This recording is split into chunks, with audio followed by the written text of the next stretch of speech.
Welcome to Thriver TV, the place to break free from narcissistic abuse with quantum tools and understandings. This is the question on so many people's lips, and you lovely peeps ask me this all the time. How do I know when I'm ready to date again after narcissistic abuse? Is it when I'm no longer feeling the trauma? Is it when I'm over this previous lover? Is it when I believe I know enough about narcissists never to get with another one again? And even when I think I am ready, how on earth am I going to keep myself narc-proof and be positive, strong and sane enough to keep going until I do meet the right person? In today's Thriver TV, I want to cut through all the BS for you so that you can get really clear on what it looks like to be ready to date again and who you need to become as a dating boss to do Thriver dating to produce your end goal, which is, of course, a loving, true relationship, like myself and so many others in this community have successfully achieved. Today, I'm going to share with you exactly how to date successfully in powerful, safe, and incredible ways. And I promise you, I was a relationship, dating, love disaster. So if I can get it sorted, so can you.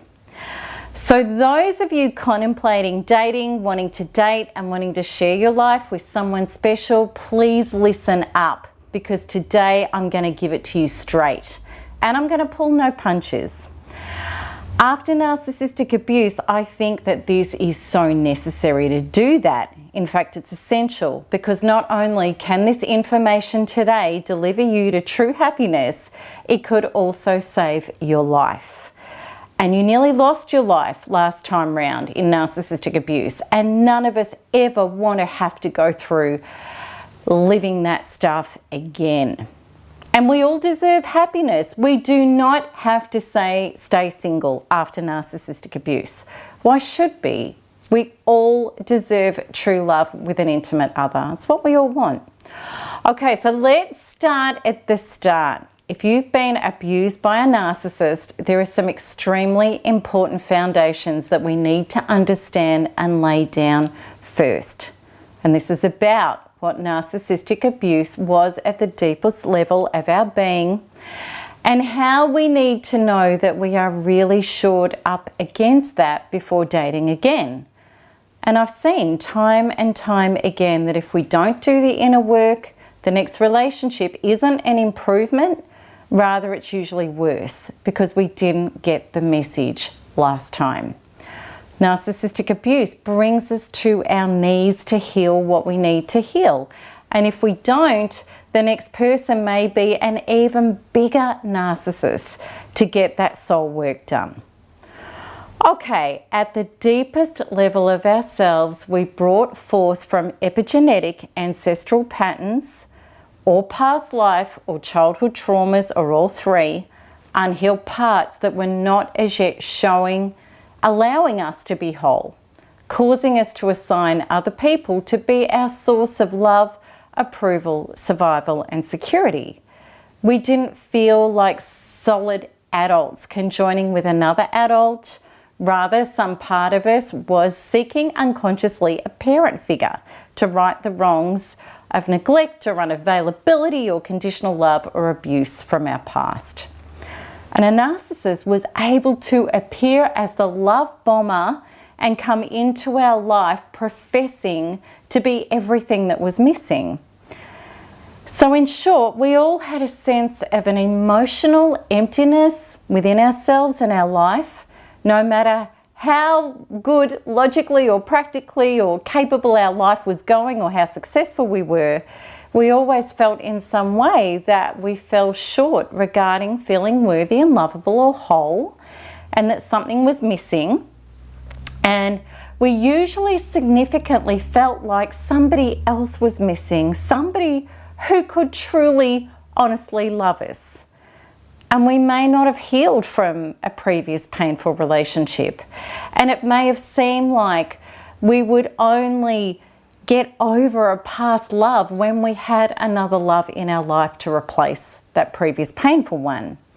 And we may not have pieced it together yet. The truth that these traumas stuck in repeat were all to do with our unfinished business from long before we even started having adult relationships. And profoundly, what we may not have realized, that the most important love that we seek is the person who looks back at us in the mirror every day. The relationship with ourselves is the vital one that sets up the templates of how all our relationships will go. I truly do believe that we will never allow a level of love below the one that we have with ourselves. Now here it is. These are the essential first steps to know that you're ready to date. Be free from the trauma of the previous relationships. And I'm a huge fan of the inner quantum work, because by doing the work with NARP, you will not only have detoxed yourself from the trauma of the abuser, but you will also have cleaned up the young traumas that were stuck in your inner being, so that you are free to go forward onto a more healthy love trajectory. And when we do this diligent inner work, the pain of the past is gone. That is the work that NARP does. It develops you to become your own source, meaning where the pain was in your being is filled with life force and well-being, and it means that you organically start to make goals and plans. Your life is full and interesting and growing and expanding. You love your life. And just stay with me on this stuff, because this is also totally relevant to dating again. When we do the inner work after narcissistic abuse, the relief and the well-being feels so profound that we keep going, because we realize now the key to our life, which is change the inner, and everything changes. And now, as a result, not only are you dedicated to releasing your trauma and making space in your cells for positive energy, inspiration, goals, and love, you're also working at creating authentic relationships with yourself, others, and life. You are committed to showing up and being real, no longer derailed by the fears of crap, criticism, rejection, abandonment, and punishment. You are doing adult relationships, taking on generative responsibility of creating the healthiest cooperative relationships possible, instead of expecting other people to do this for you. For people like you and me who desire healthy, happy love, this kind of development needs to be a priority if we want to get this stuff right. If we don't have the adequate inner foundation from childhood, we need to become the source of our own relationship breakthrough, which is an unprecedented change from the love trajectories that we were on. This I want you to know more than anything. The requirement is, as a single person, you fall in love with being alive, with being in your body, and being on this planet as a single person. This means you love developing and expanding yourself and seeing the miracles unfold that you know that you are creating. Your life is not depressed, subdued, and on hold, regardless of what you do or don't have, because you're no longer waiting for somebody to give you yourself. You can't get someone else to give you your life. That's what children have provided for them, and we're adults now. You can only be your life and then share that with others. And then you will conjoin with someone romantically who has a true self and a true life to share with you, where the sum of the whole is greater than the parts, rather than risk getting connected to a parasitical vampire again who takes whatever you do have. So truly, in my opinion, we shouldn't even be having the dating conversation if you're not as yet being the person you want to date. This is the checklist. I'm happy in life, check. I have goals and dreams that I'm working towards, check. I do things in my life that nourish and flourish me and make me feel good, Check. I don't feel depressed, down and alone because I don't have a partner. Rather, I feel happy and whole right now as I am. Check. If you're sitting at home drowning your sorrows in alcohol, cigarettes or food, or numbing out on Netflix or Facebook until you meet somebody to have a life with, would you like that person, that identical person, to show up in your life to date? No, of course you wouldn't, because this person will be the same, depressed, filled with unhealed trauma and hoping somebody else can take it away for them, which of course creates toxic, enmeshed, unhealthy, codependent relationships, and it's a dead ringer for narcissists coming into your life. And it's about this: I need you to make me happy, and if you don't, my sad and bad feelings are your fault. Yikes and yuck to that. Okay, so how do you know when you're ready to date? You have a life, you feel great, you're going somewhere, you're prepared to be your own source and say, you know what?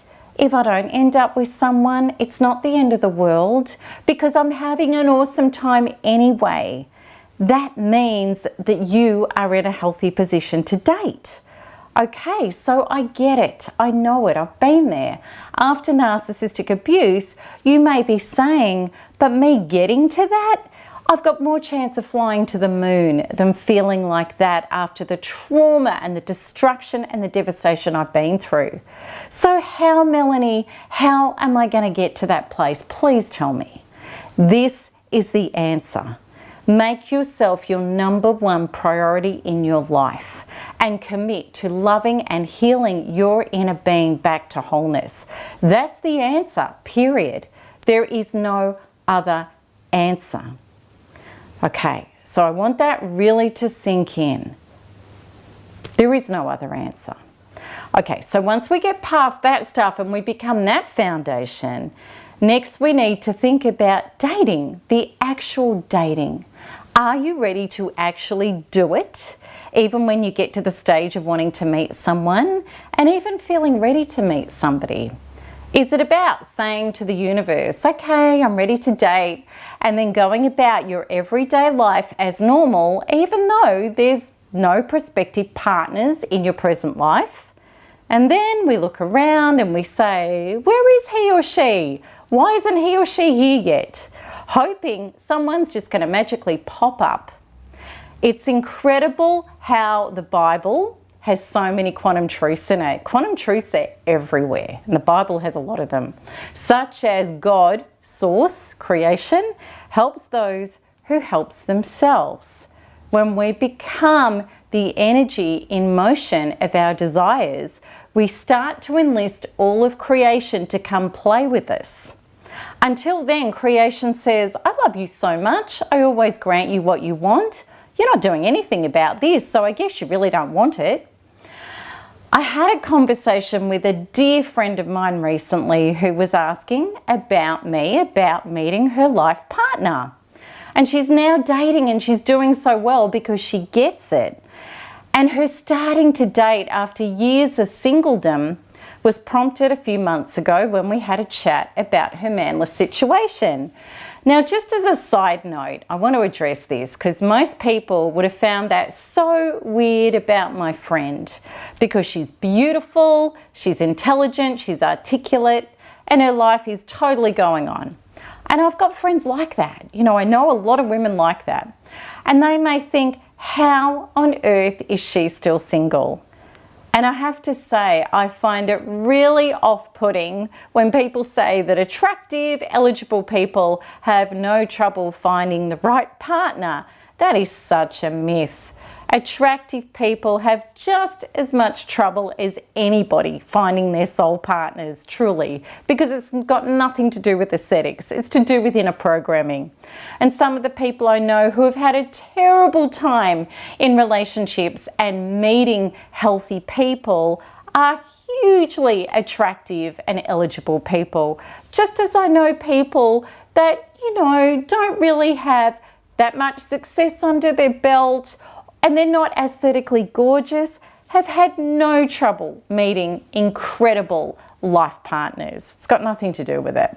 Okay, so my friend, she didn't have even one date coming up. There was no potential men in her sphere, and she couldn't even remember the last time she'd been on a date. And she asked me, why is he not here yet? I've been asking for my life partner. And we investigated and we found out why. Why? Because she was in the mindset of, he's just going to turn up. And I just looked at her and I said, no. And as I looked her straight in the eyes, I said, her name, everything else in your life that you want to make happen, you put effort into. You come up with a plan, you do the research, you spend time generating energy and inspiration about it, and you take positive action. And then it comes to fruition. Why would this be any different?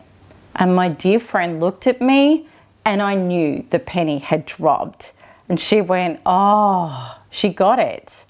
And then she asked me, what would that look like, putting the effort into dating? Putting the energy there like everything else she does in her life. And my response was online dating. Absolutely, that is the way to meet your life partner.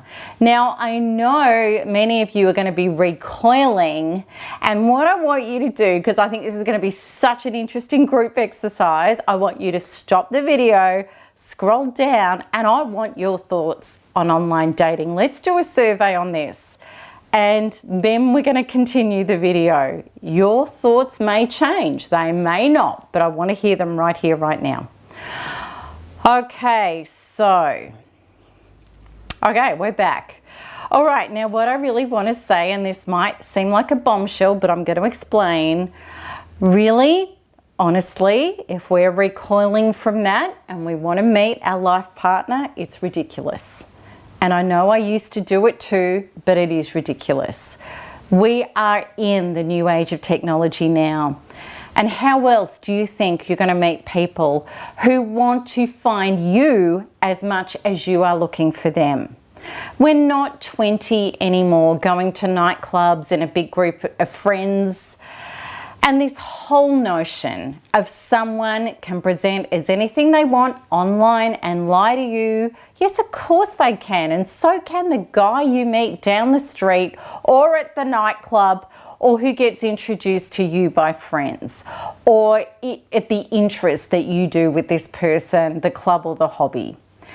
When you heal and you have your heart open to love, you will say, and you've got your boundaries in place and your healing done, you will say no to liars, and you will be open to good, healthy, authentic people who are going to start showing up for you. Your dating experience is not about other people, period. It's about the state of your inner being. And the other thing that people say, including narcissistic abuse recovery experts, who state, no, don't online date, because abusers get to read who you are and then they'll appeal to exactly that to hook you in. Yes, of course they will, if you're saying all the things you don't want, such as no cheaters apply, I don't want this, I don't want that, all the stuff that you're not healed from.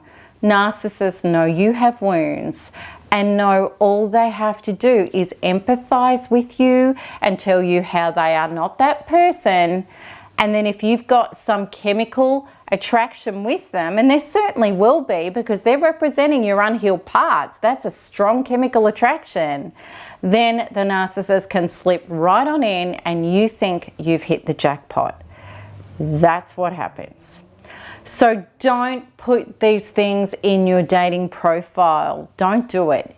Instead, state who you are and what you do want in the positive and align with those values. And then you're going to see how that level of authenticity repels narcissists away from you and real people start dating you instead. Also too, if you're putting down the negatives, a good, healthy prospective partner will look at that, go wounded, toxic, and will not touch it with a 10-foot pole. So I hope this helps you get that straight. And if you are showing up with good boundary function and you've done the healing inside to feel like a solid adult in your body, no matter what somebody else is or isn't doing, and if you have wonderful interests and a life apart from the person you would date, no narcissist can cope with that. They will run for the hills or unravel very quickly.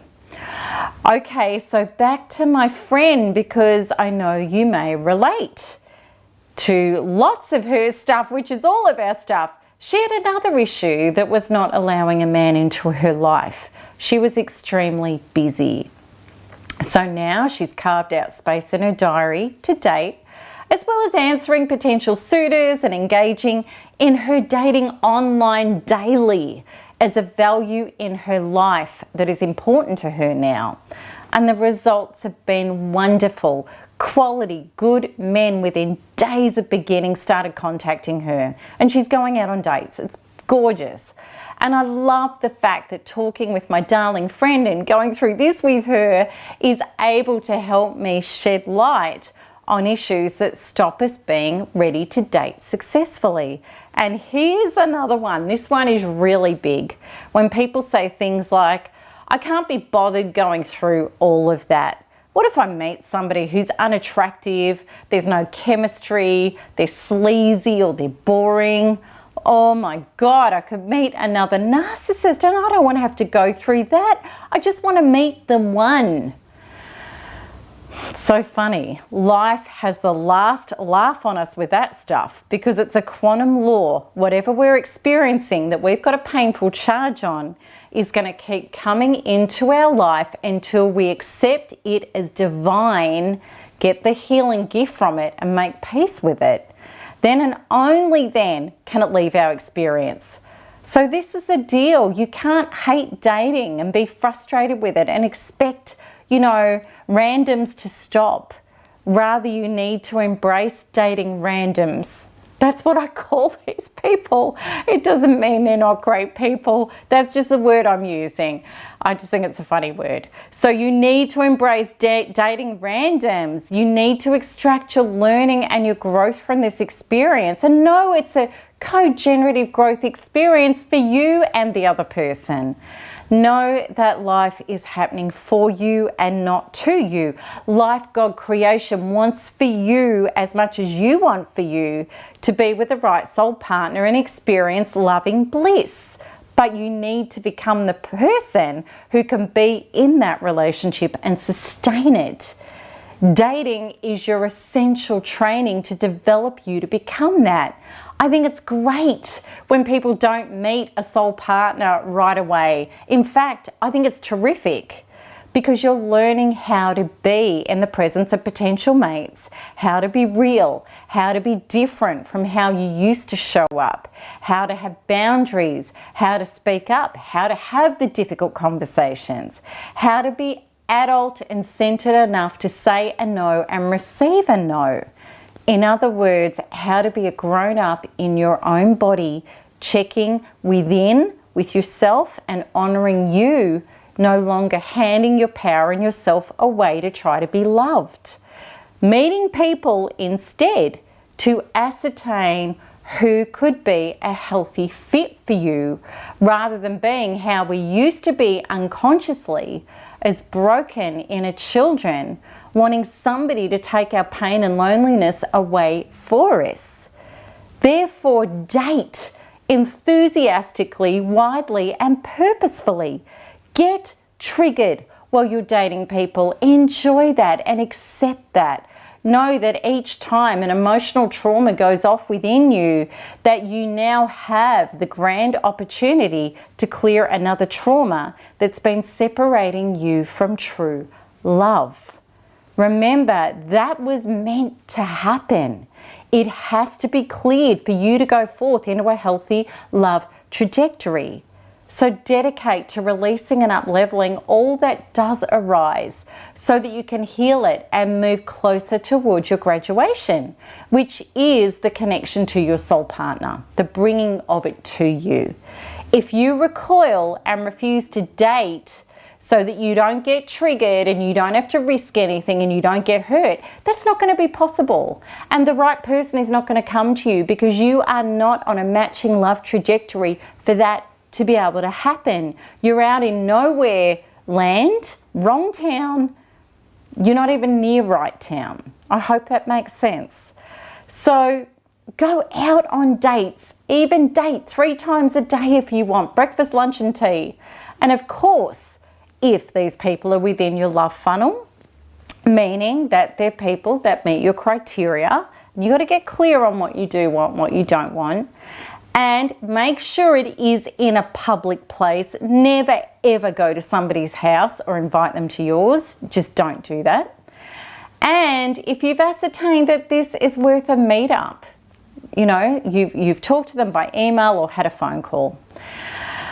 Another thing that is a dead set indication that you're not ready to date is if you go on a dating website and you get sucked into the mentality of scarcity, such as saying, there's no one here attractive enough. They're too old, they're too short, they can't even spell properly. I don't like photos with a drink in their hand. All the good ones are gone, blah, blah, blah. And then of course, you're going to be despondent, angry and upset when people contact you outside your age bracket, or you find that people are unappealing or inarticulate in some way, or if they send you dick pics. And this confirms to you that love can't be yours. The people I've helped with healing and dating in the past who say these things are the ones who deep down don't believe they're worthy of love. What is responsible for that is the unhealed traumas from their childhoods, which have replayed with painful adult love relationships. These people are not being who they need to be to generate love. Their heart isn't open. It's closed down in contraction and fear and judgment. And oh gosh, that used to be me. I get it so much. I did that. And that was when I used to hang out in women's clubs saying all men are this and all men are that and man bashing constantly. This is really about deeply judging ourselves. And it's much easier to find an excuse to bow out rather than suffer more disappointment. If this is your gig, I understand it. It used to be mine as well. Please know you can't be open to possibility and the joy and the excitement of dating, which is possible to feel when you heal, until you've done the inner work to heal your love traumas. And no one is coming along to rescue you from that. Only you can. So I am so looking forward to doing more about dating in future Love After Narcissistic Abuse Thriver TV episodes. But I think for now that's enough.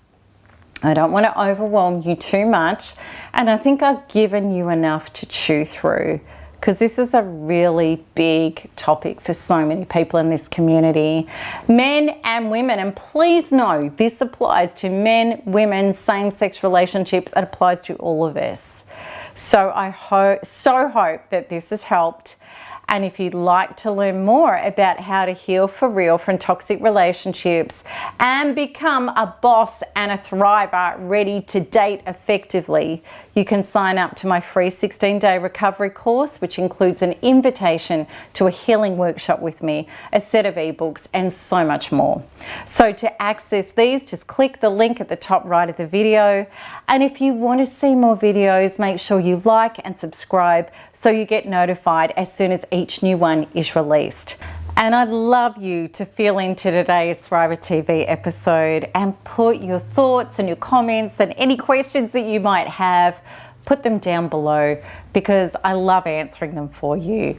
So until next time, keep smiling, keep healing, and keep thriving, because there's nothing else to do. Lots of love. Bye-bye.